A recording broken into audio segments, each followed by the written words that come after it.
Halo teman-teman, mari kita belajar sedikit tentang jurnalistik. Nah, teman-teman di sini ada yang tahu belum apa itu jurnalistik?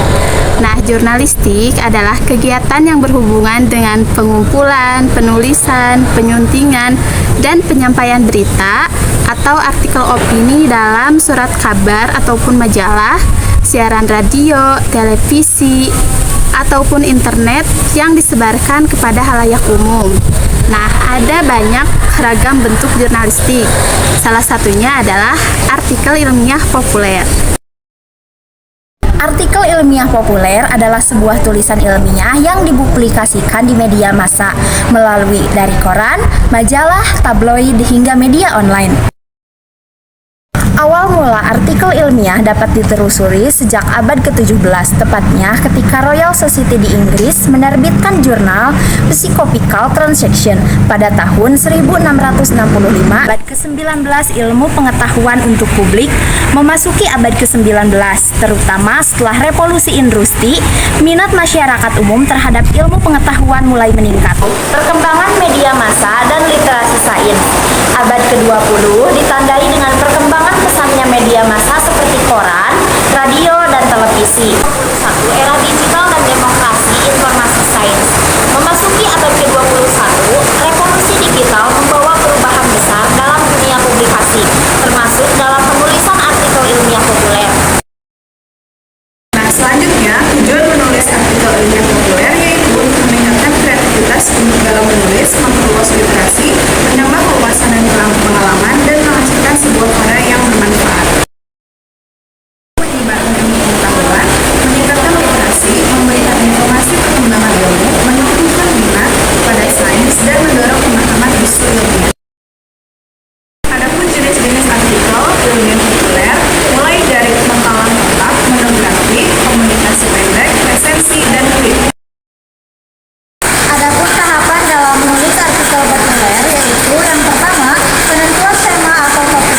Penentuan tema atau topik tersebut dapat dimulai dari keinginan penulis untuk mengungkapkan suatu hal atau masalah yang dirasa aktual dan penting, atau berdasar atas informasi dan data yang cukup lengkap, memadai yang telah dimiliki oleh penulis, atau atas hal lain yang dirasa dapat mendorong penulis untuk menulisnya. Dalam pemilihan topik, akan dirasa tepat jika penulis memilih hal-hal yang bersifat aktual, karena salah satu ciri khas artikel ilmiah populer adalah topiknya yang bersifat aktual. Yang kedua, perumusan tujuan penulisan. Penulis perlu merumuskan tujuan yang akan ditulis agar dapat memperjelas arah penulisan dan tulisan menjadi tersistematis. Namun, untuk artikel ilmiah populer, apalagi bila hasil karya tulis tersebut akan diterbitkan di media cetak, maka rumusan tujuan penulisan perlu disusun secara tersirat atau implisit, tetapi jelas bagi si penulis. Rumusan tujuan penulisan tersebut hendaknya memang bersifat real. Dan yang ketiga, penyusunan outline. Kerangka penulisan outline merupakan semacam rencana kerja yang dapat menjamin penyusunan kerangka yang diatur tersistematis uraiannya. Kerangka penulisan dapat dibuat dengan penyusun konsep-konsep penting apa saja yang perlu dikembangkan sesuai format penulisan yang telah dibuat. Kerangka penulisan dibuat guna mengarahkan penulisan dalam menyusun kalimat, alinea maupun hal-hal yang perlu dilaporkan agar sesuai penekanan atau tujuan penelitian dan tidak berbelit-belit. Adanya outline tersebut dapat membantu arah penulisan menjadi lebih tersistematis. Yang keempat, pengumpulan bahan-bahan. Sebagai upaya untuk membekali para guru, mahasiswa maupun dosen dalam menuliskan karya ilmiahnya, maka diharapkan para calon penulis tersebut telah memiliki bekal permasalahan atau topik yang akan ditulis serta referensinya, bahkan telah mengumpulkan dan mentabulasi data.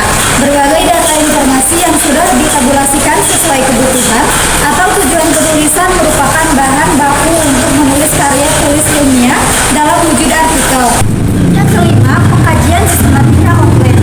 Outline yang sudah disusun perlu dikaji kembali, saling keterkaitannya sehingga menjadi suatu bahan garis besar tulisan yang saling berkesinambungan. Selain itu, sistematika penulisan juga perlu menjadi perhatian utama penulis, sehingga menjadi suatu bahan yang mudah dipahami oleh pembaca. Kemudian yang keenam, mengembangkan kerangka penulisan.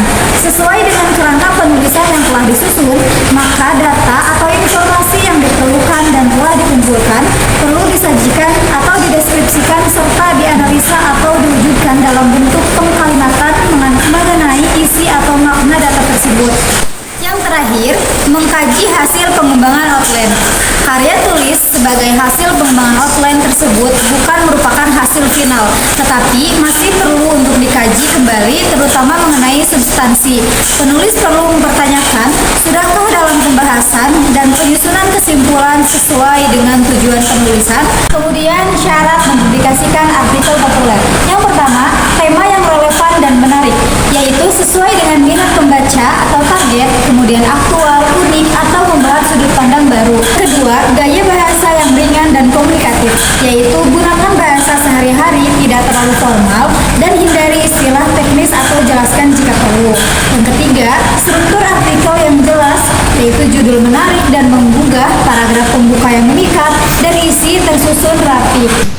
Yang ketiga, struktur artikel yang jelas, yaitu judul menarik dan menggugah, paragraf pembuka yang memikat, dan isi tersusun rapi yang terdiri dari masalah, pendapat, solusi atau narasi, dan penutup yang kuat atau ajakan atau refleksi.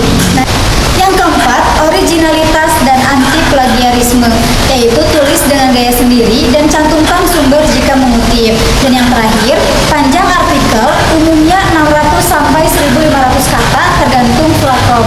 Tahapan mempublikasikan artikel populer. Yang pertama, riset dan penentuan topik. Cari tahu isu yang sedang hangat dan sesuaikan dengan minat dan kompetensi. Yang kedua, menulis draft, yaitu tuangkan ide sesuai struktur dan perhatikan gaya bahasa yang ramah pembaca. Yang ketiga, merevisi dan mengedit, yaitu baca ulang untuk memperbaiki alur, tata bahasa, dan juga ejaan. Atau bisa minta teman atau gunakan tools seperti Grammarly. Yang keempat, memilih platform publikasi. Yang kelima, menyesuaikan dengan ketentuan media tujuan, yaitu cek pedoman penulisan masing-masing media. Biasanya ada di web tersebut, atau kirim melalui email atau redaksi dan unggah sendiri jika platform terbuka. Dan yang terakhir, promosi, yaitu bagikan di media sosial atau grup komunitas dan respon komentar atau diskusi untuk membangun interaksi.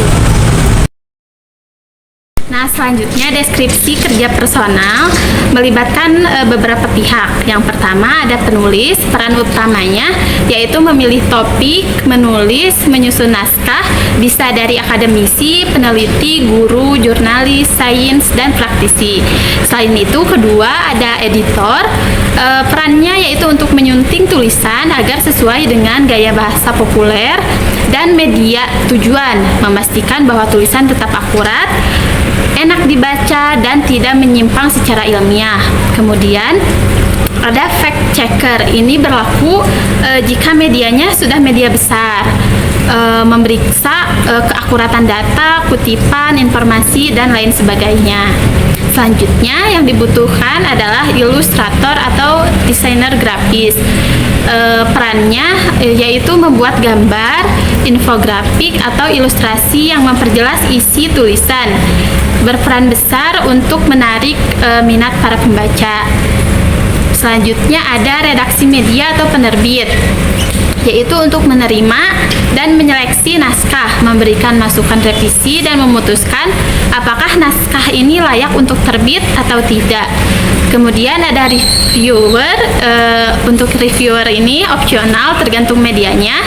Nah, selanjutnya ada tim distribusi atau sosial media. Jadi bertanggung jawab untuk menyebarkan tulisan ke publik, mengelola strategi promosi, iklan, dan jangkauan audiens. Yang terakhir adalah pembaca. Meskipun pembaca bukan pelaku aktif dalam proses penulisan atau penerbitan artikel ilmiah ini, namun pembaca sangat diperlukan dalam mendukung penulisan artikel ilmiah populer ini. Nah, jadi ini adalah artikel ilmiah populer yang telah kami buat. Artikel ilmiah populer ini berjudul Bahasa Kasar dan Sarkasme di Media Sosial, Cerminan Ekspresi atau Krisis Etika.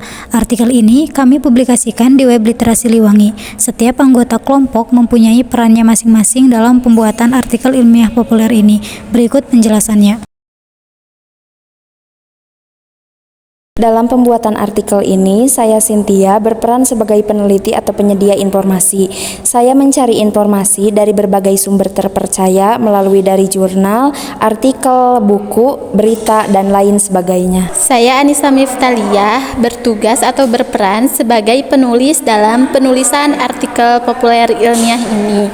Setelah saya mendapat informasi dari peneliti, saya menuangkannya ke dalam bentuk tulisan yang nantinya akan melalui tahap penyuntingan. Saya Putri Nur Islami. Dalam pembuatan artikel ilmiah populer ini, saya berperan sebagai editor dan penyunting naskah. Naskah yang sudah ditulis oleh penulis selanjutnya akan melewati proses pengeditan dan penyuntingan supaya menghasilkan tulisan yang baik. Saya Putri Pratia berperan sebagai ilustrator dan publisher. Saya bertugas untuk membuat tulisan yang disunting menjadi lebih menarik lagi dengan tambahan ilustrasi dan gambar sehingga dapat menarik perhatian pembaca. Selain itu, saya juga bertugas untuk mempublikasikan artikel ilmiah populer di web Literasi Siliwangi.